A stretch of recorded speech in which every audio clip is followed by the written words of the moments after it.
community in which it operates. So it includes the issues of inequality, inclusiveness, labor relations, investments in human capital and communities, and human rights issues. Then the governance factor deals with the company's leadership, executive pay, remuneration, audits, internal controls, shareholder rights, management structures, employee relations. All these factors play a fundamental role in ensuring the inclusion of social and environmental considerations in the decision making progress. Okay. So next up, we'll discuss, take a clear view of the global reporting, sustainability standards and frameworks. The sustainability framework are also referred to as ESG reporting framework widely, and are basically the high-level guidelines or approaches that provide organizations, companies with a structure to identify, assess, and report on sustainability issues relevant to their business operations. So these frameworks allow companies to benchmark their performance against industry peers and global best practices for that matter, and to communicate their own progress to stakeholders, including investors, regulators, customers, and employees. So, as you all know, there are several well-known sustainability reporting frameworks spanning from GRI to SASB, TCFD, IRRC, TNFD, ISSB, and we'll explore all of these frameworks as we proceed, into this presentation. But each framework has its unique focus, and all of them share the common goal of promoting transparency, comparability, and accountability in the sustainability reporting landscape. Let's take a look at the collective objective of any ESG reporting, which are to secure a sustainable future in environmental, social, and economic terms, and to enable investors to make better informed assessments of the performance of their investing companies, of their clients, with regards to various sustainability issues. Let's take a deeper look at sustainability reporting frameworks and its standards across board. First being Global Reporting Initiative, which is GRI standards. They are a reporting framework for organizations to disclose both positive and negative impacts on the environment, society, and the economy by a company. So this goes beyond the environment to include, climate and nature-related aspects, but to also include the social imperative. Next up is the SASB, which is again the Sustainability Accounting Standards Board. It focuses specifically on developing standards for sustainability information aimed at investors. So it includes the data that could affect investors' financial decisions about a company. So it connects businesses and investors on the financial impact of sustainability. Next is TCFD, and it is something really important to note, and we will deep dive into TCFD as this presentation proceeds. The G20 Sustainable Financial Stability Board back in 2019 created the Task Force on Climate Related Financial Disclosures, TCFD to be precise, to improve and increase reporting of climate related financial information. So, main focus of these recommendations is on the climate related risk and opportunities with a focus on environment and governance and not on the social aspect to be precise. It also includes information on the matrix and targets that are used by a company to assess their climate related risk and opportunities. Then we have IIRC, which is more of an integrated report which looks at considering a matter to be material if it could substantially affect the organization's ability to create value in the short, medium, and longer term. So the International Integrated Reporting Council, which is IIRC, uh, it merged with Sustainability Accounting Standards Board, SASB, to create the Value Reporting Foundation back in 2018. And later, in November 2021, it was announced that the IFRS Foundation would further consolidate the VRF and the CDSP into a newly formed International Sustainability Standards Board, which we'll discuss later in more detail. So this represents a significant consolidation in the world of financial and sustainability reporting, aiming to streamline the standards and practices businesses use to report their sustainability and financial information. Okay, so let's now discuss about briefly about TNFT. This goes beyond climate. If you see the acronym, the full form of it is Task Force on Nature-related Financial Disclosures. So this inherently goes beyond climate to include all aspects of nature. So, the TNFD has developed a set of disclosure recommendations and guidance that encourage and enables a business or a company or financial institutions for that matter to assess, report, and act on their nature related dependencies, impacts, risks, and opportunities. The aim is to support a shift in global financial flows away from nature negative outcomes and towards nature positive outcomes, more aligned with the global biodiversity framework. The TNFD disclosures recommendations are structured around four pillars consistent with the TCFD recommendations and the International Sustainability Standards Board. Next up is ISSB. So let me give you a basic idea behind the launch of ISSB when we already have TCFD, GRI, IRC. Why the ISSB and why now? So, multiple sustainability reporting framework often cause fragmentation and risk inconsistent disclosure. So, it also hinders the comparability and reliability of the information because the more the jargons are there, the more it becomes very confusing for a company to adopt them in true letter and spirit. To address the need and demand for comparable and reliable sustainability related information, in 2021, the IFRS Foundation created ISSB to develop a global baseline for sustainability disclosures, enabling companies to deliver decision useful and consistent and comparable information to investors globally in a cost effective and assurable manner. In June last year, if you remember, the ISSB released its sustainability standards IFRS S1 and IFRS S2, which were aimed at creating a common language for disclosing sustainability related and climate related risks and opportunities. The IFRS S1 and IFRS S2 have received international support from investors, companies, policymakers, and market regulators, including the International Organization of Securities Commissions, IOSCO, the Financial Stability Board, the G20 companies, and the G7 leaders. The G20 countries, sorry, and the G7 leaders.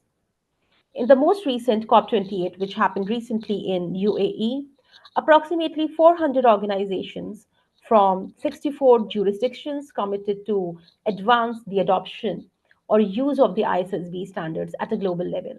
And this is something really huge and a welcome step. These include investor groups, which collectively manage over $120 trillion assets under management. So we can imagine how big the uptake would be of ISSB standards. ISSB builds on the work of the market-led investor-focused reporting initiatives, which I have already told you about, which are CDSB, TCFD, SASB standards, VRI, and World Economic Forum's stakeholder capitalism metrics. In terms of the positioning of the ISSB standards vis-a-vis the GRI standards, if you may, become a little confused, it is important to note that GRI is complementary to IFRS S1 and S2 and is not said to be displaced or replaced by these standards. We'll also discuss later in the presentation how IFRS standards and TCFD are more aligned. Now let's talk about the national frameworks which our very own regulator SEBI has come out with, the BRSR and the BRSR core. So in May 2021, SEBI introduced BRSR, which is Business Responsibility and Sustainability Reporting Framework, which requires top 1,000 listed entities by market capitalization to file for its report as a part of their annual report with SEBI from 2023 onwards. So BRSR consists of the disclosures which require these listed entities to report on their performance against the 9 principles as per NGRBCs, which are MCS guidelines, national guidelines on responsible business conduct. The BRSR is intended towards having quantitative and standardized disclosure on ESG parameters to enable comparability across companies, sectors, and time to help investors make better decisions. BRSR also enables companies to engage more meaningfully with their investors or with the stakeholders by encouraging them to look beyond financials and towards social and environmental impacts. So BRSR includes holistic impacts, which are ESG, environment, social, and governance. So the recently SEBI has also introduced the BRSR core for top 150 companies or value chain partners to report on certain elements and to seek assurance on them. And it is to note that it is not a subset of BRSR, but it also includes, elements that are not included in BRSR, but they are more specific to value chain and to, supply chain partners. Let's discuss a bit about the protocols. What protocols are, in essence? Protocols are the specific tools, methodologies, or instructions that help organizations to, measure, monitor, and report their sustainability performance in line with a chosen framework or a standard. That can be ISSB, that can be TCFD, that can be TNFD, and so on, or maybe GRI. So protocols offer detailed guidance on how to, a company can collect the data, calculate and disclose data consistently and accurately. In addition, they can address various aspects of sustainability reporting, such as greenhouse gas emissions, accounting, water usage, waste management, energy usage, and plastic waste generation. Some protocols, which are like quite famous, are the GHG protocols and can be used across different framework as they provide universally accepted measurement and reporting methodologies for GHG emissions. Other protocols may be more specific to a particular framework or an industry. For example, GRI has its own set of protocols embedded within its standards. So let us discuss in detail about TCFD recommendations, which serve as the bedrock for frameworks such as ISSB and TNFD, and also at jurisdictional level. Okay, so as discussed earlier, at the request of the G20 finance ministers and central bank governors, the Financial Stability Board, FSB, and its chair, Mark Henry, at that time, established the industry led Task Force on Climate Related Financial Disclosure. This was in response to increasing demands from investors, lenders, insurance, regulator, policymakers, and other stakeholders in the financial market for decision useful climate related information. The basic idea behind this was that inadequate information about climate risk can lead to mispricing of assets and misallocation of capital that can, potentially lead to concerns about the stability of a financial market overall, as they can be vulnerable to abrupt corrections. So there are transition risk and also the physical risk, and then there are the opportunities. So let's discuss a bit about transition risk. So these are the emanate in a company or an organization when the company or an organization addresses the mitigation and adaptation requirements in the form of the emerging policy framework, the emerging legal framework around them, the technologies, and the market changes.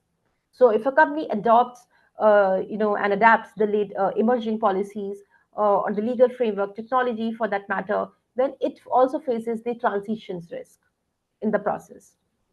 Physical risk can be, event-based or long-term climate pattern shifts, such as floods, droughts, famines, and earthquakes, and they can have direct financial implications for organizations or indirect impacts, including, supply chain disruptions. Nonetheless, there are also opportunities associated with, climate change risk, and which are like resource efficiency, shifting to more climate resilient or renewable energy resources, the development of a new product or services, access to new markets, or increased resilience.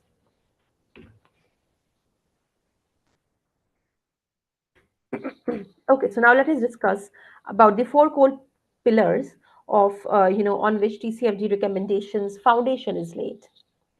These are governance, strategy, risk management, and matrix and targets. So, what is the governance pillar?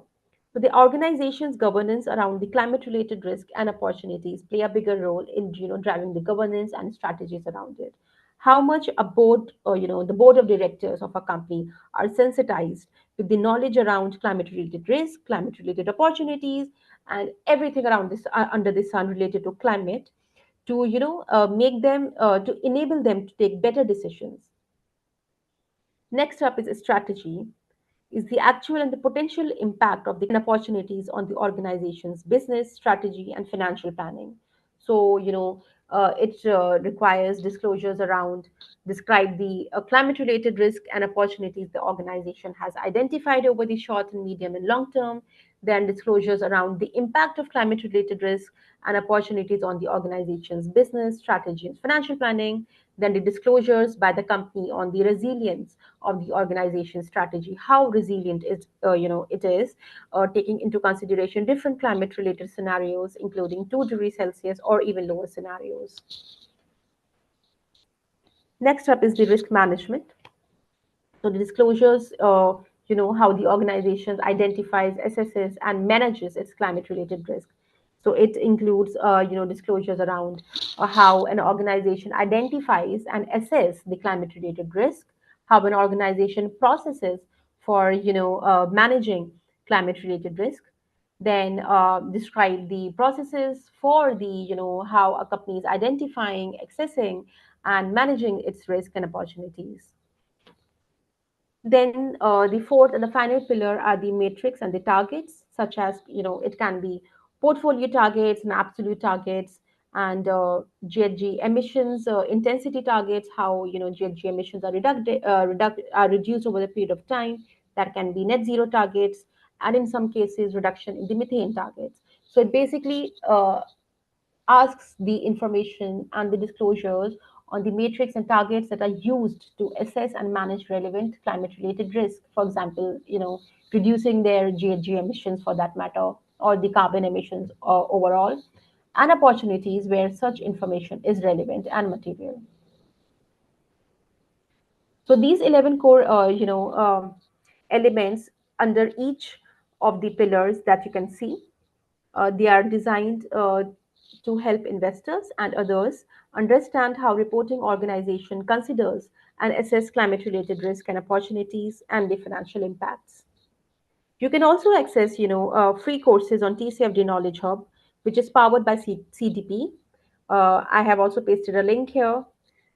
There are, more than 100 free courses that you can take from TCFD Knowledge Hub, and you can increase your knowledge around different aspects related to climate related financial disclosures, be it risk, be it opportunity, be it governance strategy, scenario analysis, stress testing, and these are freely available.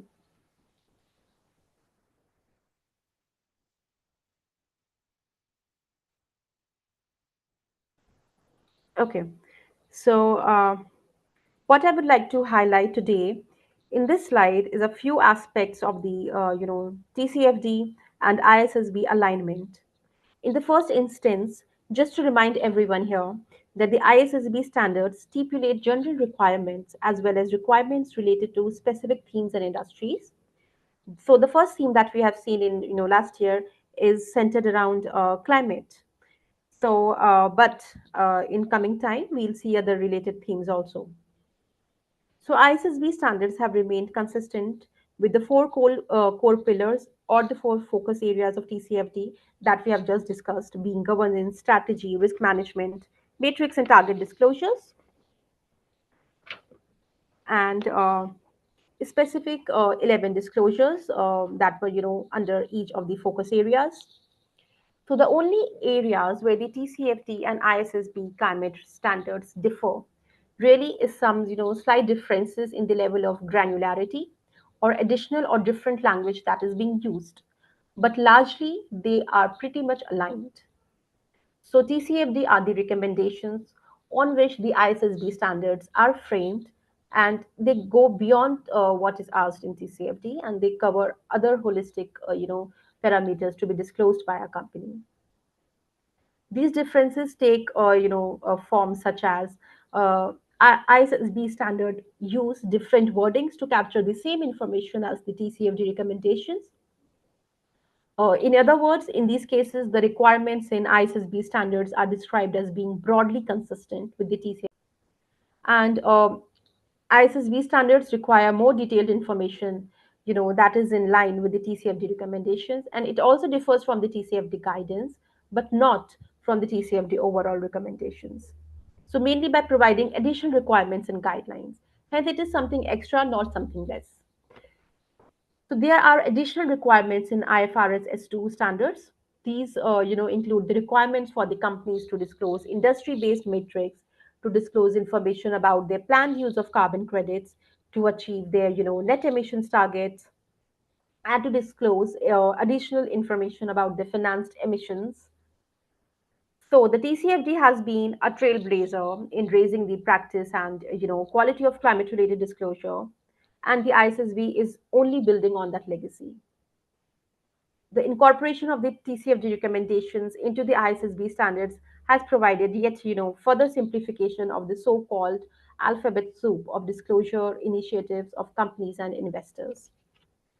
Also, unlike TCFD, the IFRS S1 standards capture sustainability related issues which go much beyond that climate. So in this slide, we'll see the alignment of TNFD with TCFD. So sustainability reporting, as we all know, is constantly evolving space. And one of the topics, which has often get asked about is how nature and biodiversity relate to climate. And we have also recently seen the launch of the final version of the TNFD guidance last year. And the mission of the TNFD is to develop and deliver a risk management and disclosure framework for organizations to report and to act on evolving nature related risk, with the ultimate aim of supporting a shift in global financial flows away from nature negative outcomes to nature positive outcomes. Now let's see the alignment with the TCFD. So the TNFD framework is also anchored by the four pillars, same four pillars of TCFD approach, and all the 11, subsets of the TCFD recommendations, specific areas, have been incorporated into TNFD final draft, providing market participants with a high level of alignment with the structure, language, and approach taken by the TCFD. This also encourages and enables market participants to move towards integrated climate and nature related disclosures. Like the TCFD, TNFD is also developing a global framework for risk management and disclosure. The final draft draws from and is designed to inform relevant standards, including those from the ISSB, GRI, which are both the knowledge partners of TNFD. The key message with the TNFD is that, like for the standards by ISSB, TCFD is a base or starting point. Once you build your capacity and enhance the policies and processes already underway in your organization, you can then expand to nature and to social issues as well. All while understanding that the ESG spectrum is all interconnected.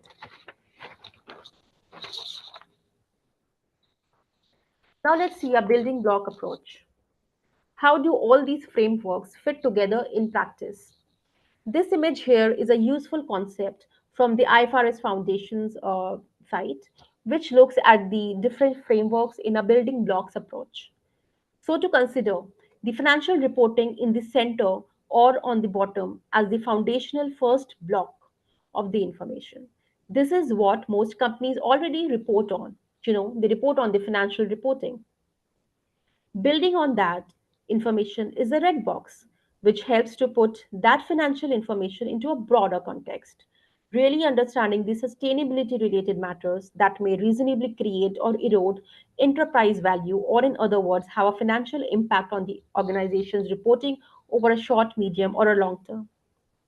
Then further building on that is a sustainability reporting, which we often see conducted by GRI, CDP, and TCFD, and this provides the broader context of the impact that an organization has on its surroundings. The first two boxes or bricks really focus on matters which impact the organization's reporting, but this third box helps to create a more holistic picture of the organization's operations, by addressing the impacts that the organization has on people, the environment, and the economy at large. What's more important to note here is that the first two boxes are directly affected by those people, environment, and economy that are being discussed in the third block through sustainability reporting. So of course all the three boxes are interconnected. Another important aspect of this building block approach is to remember that each block builds on the one before. So, sustainability related financial disclosures should address how these sustainability related matters impact the financial statements. The same when adding the final block, we should understand how people, environment, and the economy are impacted through the operations that create our financial flows and enterprise value. Now, let me just give you a run through one introduction of the CDP platform. So, CDP is a not for profit charity that runs the global disclosure system for investors, companies, cities, states, and regions to manage their environmental impact. For over the past 20 years, CDP has created a system that has resulted in unparalleled engagement on environmental issues worldwide. We want to see a thriving economy that works for people and planet in the longer term. CDP focus on investors, companies, and cities and governments on building a sustainable economy by measuring and acting on the environmental impact. CDP has been working with financial institutions, companies, governments to drive industrial scale environmental disclosures on climate change, water security, and deforestation. CDP the world's largest environmental data repository. Our disclosure framework and database is the foundation of the environmentally focused investing and lending, and the data disclosed through CDP platform provides the investment community with high quality, consistent, and comparable data at scale in line with the TCFD recommendations. We are 100% aligned with TCFD, and from 2024 this year, we are going to be 100% aligned with ISSB standards and TNFD recommendations as well. So as you can see from this slide, last year, that is 2023, around 24,000 plus global companies in over 90 countries reported through us on their climate-related risk and opportunities, and also on their water footprint and the forest footprint. This represents 66% of the world's market capitalization. So can you imagine how much of the world market capitalizations companies are reporting through CDP platform?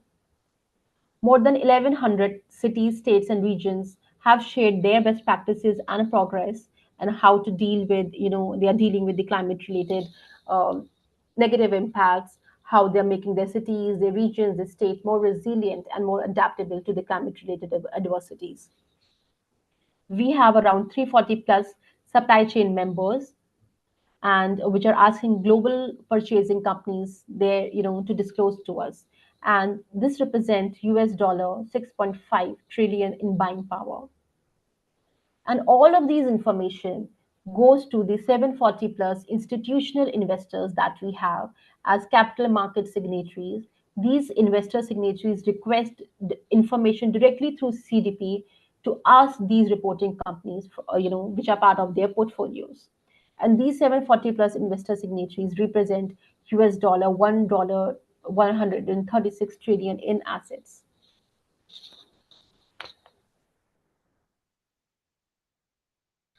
So, in this slide, I'll discuss how the investor request runs through CDP and how CDP plays an instrumental part in driving the sustainability reporting information across the world. So, why disclose as a company? The basic question: why should we disclose? As the world takes steps towards, building a climate-safe, deforestation-free, water-secure future, ambitious corporate action is more crucial than ever. Disclosure through CDP platform provides the bedrock for this. As the world's most comprehensive data set, like I mentioned just here right now, CDP's data both fuels and tracks global progress towards building a truly sustainable economy for people and planet, as well as meeting the demands for your investors and customers. Reporting the environmental data through CDP enables a company to protect and improve its reputation, boost its competitive advantage in the market, uncover the associated risk and opportunities emanating from the climate change, water and deforestation, track and benchmark in its own progress. In a world where mandatory disclosures are gaining prominent and momentum, disclosing through CDP helps companies get ahead of regulation. CDP is a gold standard for corporate environmental reporting and is fully aligned with TCFD recommendations. This slide depicts how a disclosure request works.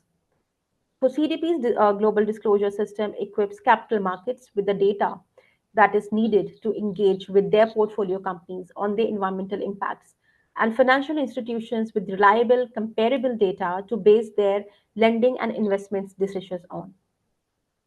Capital market actors are better, able to mitigate risk associated with increasing climatic uncertainty, including physical, reputational, and regulatory risk. Companies are better positioned to respond, building resilience throughout their own business and value chains. So, investors give authority to CDP to ask corporates to report on their uh, climate related risk and opportunities fully aligned with TCFD. These corporates report back to us on our three questionnaires. CDP has three questionnaires: one dedicated questionnaire on climate change, one on forest, and one on water security. So these companies report on the different set of data points that we ask. These are very qualitative and also quantitative matrix and data points that CDP asks the questions on. Corporates respond on our questions, which we collaborate in a very standardized format and in a very comparable format, and we give it back to our investor signatories to which use our data and insights to base their decisions on, which are investments and lending decisions. Next, CDP has its supply chain program. Let me give you a general idea behind this CDP supply chain request. So, the global supply chains, as we all know, drive climate change, deforestation, water insecurity, all of which pose huge businesses risk. They also have the power, the supply chain worldwide have the power to drive environmental action at scale. And to take effective action, a company needs to understand and work with its supply chain partners. Today, sustainability leaders know their environmental risk and impacts don't end at their office door. Investors, customers, consumers, policymakers want to see how companies are taking responsibility for the value chain and purchasing decisions. The global pandemic has shown that resiliency in supply chain and business model is more essential than ever. So, being a CDP supply chain member helps the company to engage with its suppliers, pinpoint risk, and identify opportunities. Our 330 plus members worldwide are using our program to set and achieve their science-based targets, zero deforestation, water security targets. And soon in April, CDP will also be launching its SME focused questionnaire targeting the small medium enterprises. And it's a very minimum version of a comprehensive questions that questionnaire that CDP has to encourage SMEs to come on board the sustainability journey and to start actually reporting through us and get ahead of the regulations. So this is more or less similar to BRSR core, but our CTP's SMA questionnaire goes in much detail, in much depth, in depth, and has a lot of quantitative parameters around it. So this slide depicts how the CDP is feeding the ESG ecosystem. So one public response to CDP goes into many hands across financial markets as well as civil societies, as you can see here on the slide. Most of the major ESG rating and research providers, they are licensing the data from CDP, such as Bloomberg. And we continue to have conversations with larger data providers, of how we can integrate CDP onto these platforms. So as you can see, MSCI, World Bank Group, FTSE, Russell, S&P Global, Nikkei, Aviva Investors, BlackRock, PNB, Climatrix, Science Based Target, SME Global, InVid, they all are using and sourcing our data.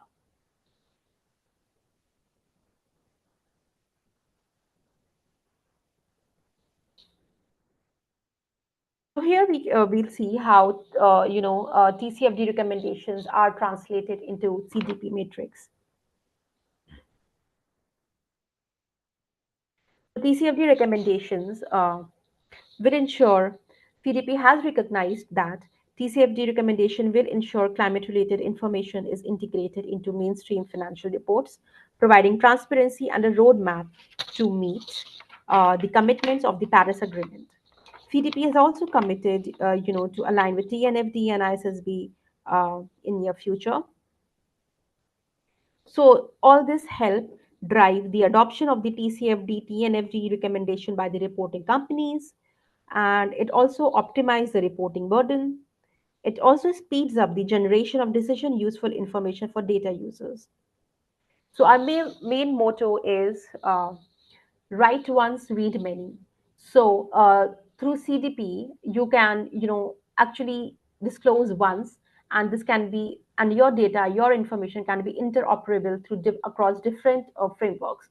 If you report to us, you are also complying with TCFD. You are also complying with TNFD. You are also complying with ISSB standards. So our main motto is write once through CDP, read many across different frameworks. So this slide also shows that how CDP climate change questionnaire is aligned with TCFD. Of course, because TCFD is climate related financial disclosures, hence they translate into our climate change questionnaire and not in our water and forest security. So we have questions around board level oversight, management's role in assessment of climate related risk and opportunities, which directly feed into the governance aspect of TCFD. Then we have, scenario analysis, questions on low carbon transition planning, which are feeding into strategy. Then we have questions on focus on financial impact, value chain stages covered, the risk type of risk considered, relevance, and the exclusions which are being considered under risk management. Then we have questions around absolute emissions target, emission intensity targets, targets to increase low carbon energy, any other climate related targets, scope 1, scope 2, and scope 3 emissions. So let's talk briefly about why do we need increased action by the financial sector on environmental issues. Let's look at the three examples here. With $155 trillion in assets, the banking industry is more powerful than ever before. The disclosures to CDP's Climate Change 2022 questionnaire by financial institutions revealed that financed emissions or the portfolio emissions are over 750 times larger than their operational emissions on average. This gives a sense of the scale of the impact on the environment via the lending, investment, and insurance and underwriting practices. This also underscores the need for financial institutions to prioritize driving real economy emissions reductions across their portfolios. Disclosure to CDP also shows that the cost to manage climate change risks are relatively minor as compared to the potential impact of this risk if not dealt with. The financial services sector disclosed through CDP that the cost is around $2 billion compared to a potential loss of $677 billion. Further, a study by Banque de France also proves CDP's point that disclosures drive actions. The study has showed that the financing of fossil fuel decreased by 40% when investors requested financial institutions to report on their climate related risk to their businesses and the impact of the financing on the climate change. So there is a growing body of evidence that nature-related risk can be financially material to financial institutions as well. So which financial institutions utilize the TCFD reporting of potential clients and investees to understand their climate risk exposure and opportunities. Financial institutions not only utilizing the information, they can also provide stakeholders with their own relevant information on how they can manage their own portfolio climate exposure and integrating climate related opportunities and risk management in their strategy. So while keeping opportunities in mind, let's first discuss about the risk. We currently see an overview from the network of greening the financial system here in the slide, which really illustrates risk that could affect the economy and financial systems through a range of transmission channels. This overview also helps to understand the impacts. So if you now look at the slide on the left side in bright green, we have the dichotomy of climate risk split into transition and physical risk. And in the middle, you can see a different transmission centers, which takes both a micro and macro view. Also, on the right side, you can see how they actually lead to financial risk. For example, transition risk, if you focus for that one first, we can see how consumer preferences are altering, which in a micro perspective affects businesses through changes in demand for certain products, which is amplified then by the household changes, such as changes in cost, and at the same time can influence employee satisfaction, impacting producing and also cost, which all create financial risks for lenders and investors at the same time. Similarly, if we look at the physical risk, we might see an increase in the acute risks such as extreme weather events, which can impact productivity at a macro level, but also will increase cost at the micro level for both households and the businesses. For the financial side, underwriting risk increases as ensuring assets may become more difficult or more costly, as physical risk can possibly lead to lower insurance coverage in some regions. And in the second level of the physical risk regarding chronic risk, particular from the increased temperatures or just sea level rise, this can really lead to effects on the labor market, to the capital, and to land and nature capital, really, in a specific area. And these challenges would really require significant investments and adaptations from companies collectively and also from the governments. And also, if you look at the bottom of the side, you see a little, a gray line, and this is actually meant as a feedback cycle. So this can really mean that financial impacts can have economic impact as well, but at the same time, or likewise, that economic impacts a country's transition. So there is a real interlinkage between these different categories. So few of the climate-related risks, that emerge and affect the overall economic well-being of the markets and then the nation are asset impairment, changes in the useful life or fair valuation of the assets, increased cost and reduced demand for the products and services, provision of and contingent liabilities arising from the fines and penalties through more stringent and emission regulations, then the changes in the expected, credit losses for loans and financial assets.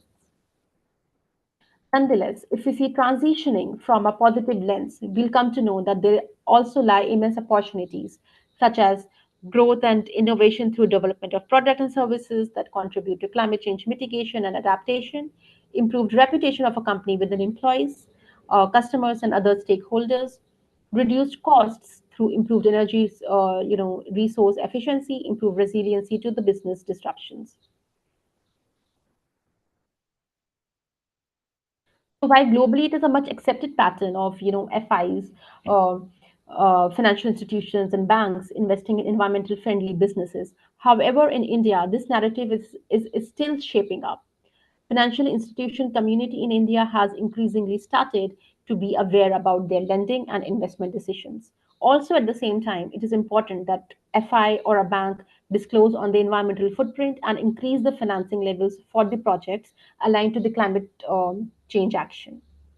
In 2023, around 18 Indian financial institutions and some big Indian banks uh, reported the data through us. So this slide depicts the real-time insights from the CDP data that financial institutions have reported.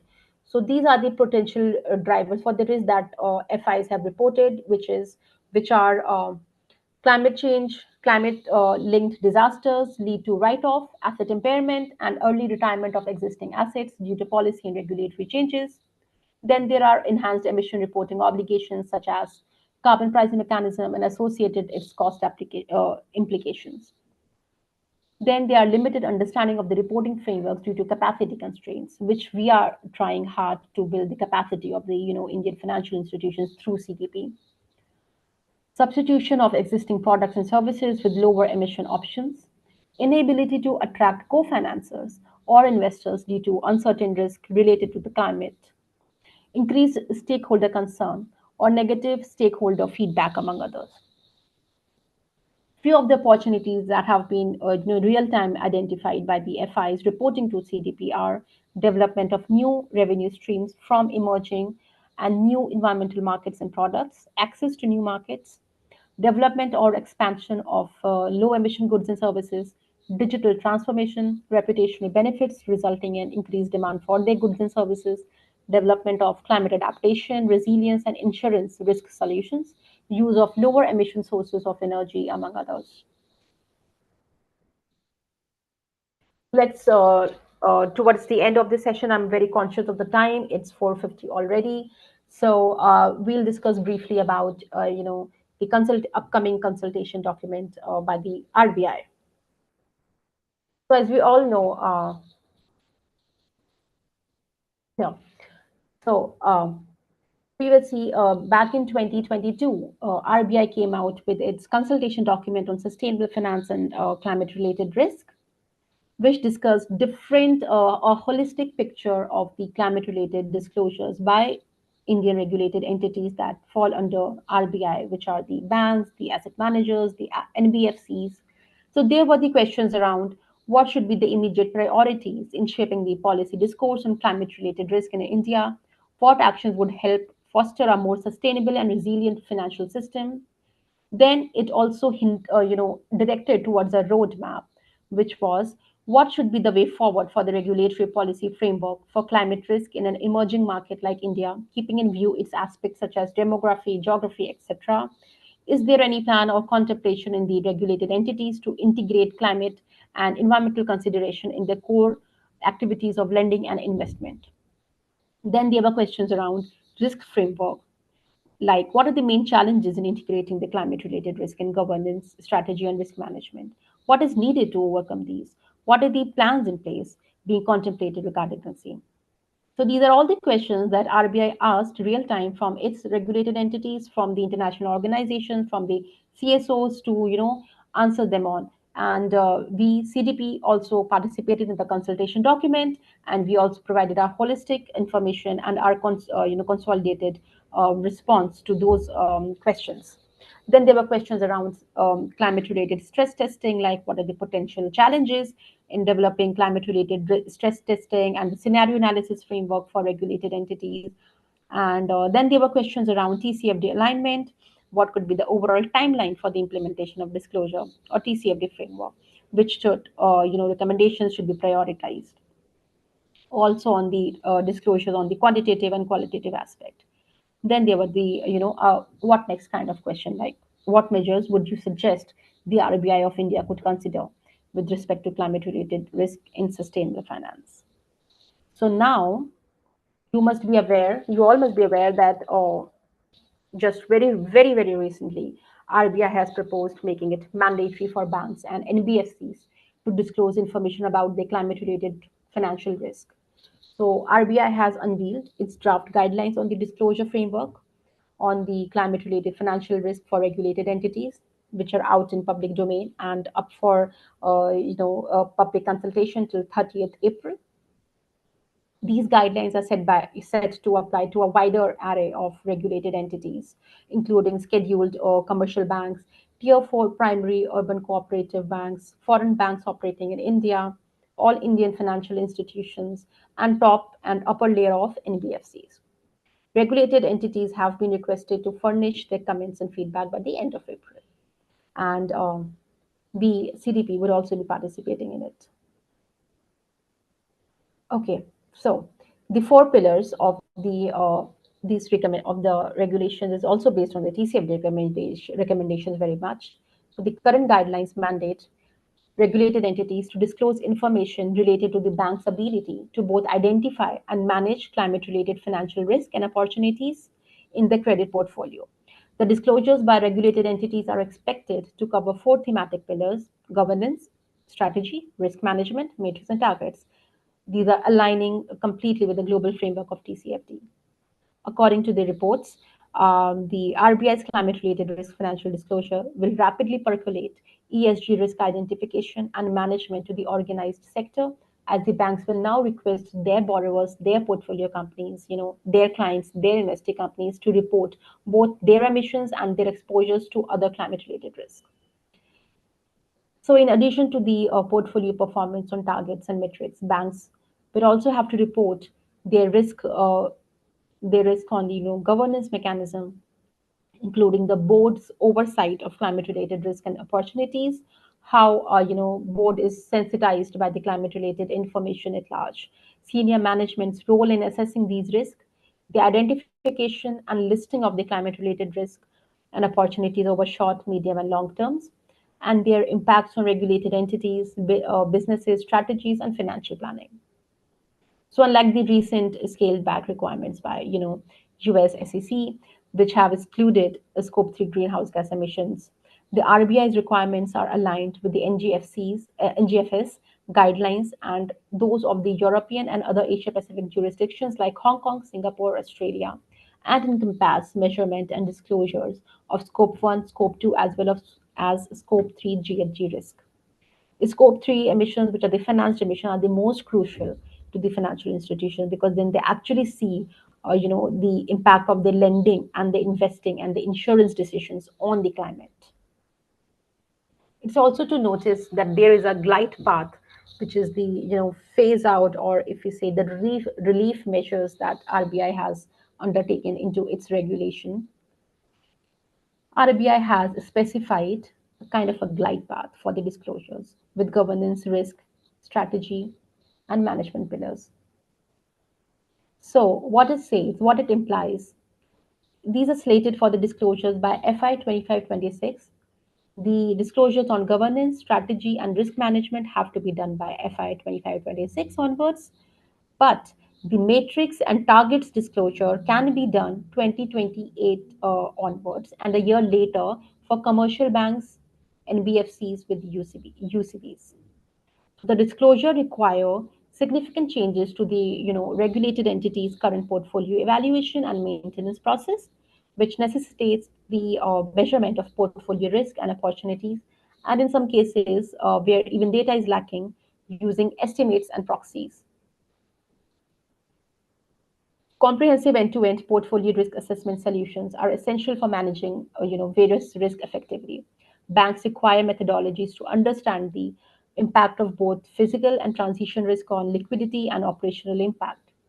So integrating climate-related risk into credit assessment process is crucial, as is establishing a governance framework for the managing environment and social governance aspect. Hence, additionally, the guidelines have also asked around disclosures around scenario analysis, which plays a pivotal role in evaluating financial risk stemming from the climate change. Although some banks should begin disclosing their ESG related information in the upcoming fiscal year, establishing that necessary loop and institutional framework should commence promptly by now. While central banks have formulated strategies based on NGFS scenarios, the recent requirement which has been set forth by the RBI will be very instrumental. This transition phase demands comprehensive solutions uh, that can seamlessly integrate into existing banking operations and help banks navigate the complexity of the ESG risk assessment. So I'm very conscious of the time. So yeah, so I'm very timely. I've just completed my presentation within for 1 hour. So thank you so much for the opportunity. Again, ICMA and Dr. S.K. Gupta.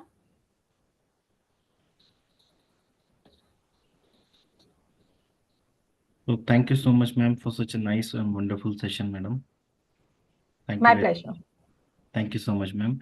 So, thanks to all participants for taking this session at ICMA RVO. So, uh, with this, we can just conclude the session over here. And I just request you, ma'am, please share Yeah, your PPT, or otherwise you can just share your PPT in the chat box as well. So the participants can download, or they will, help in a better manner to the participants. sure. So I'll share my presentation with you. Sure, madam. Yeah. So with this, we can just conclude this session. So especially once again, thank you, Huma madam, for such a nice session, and thanks to all participants for taking this session at ICMAI SAO. Thank you so much Thank to. you. Thank you so much. Thank you.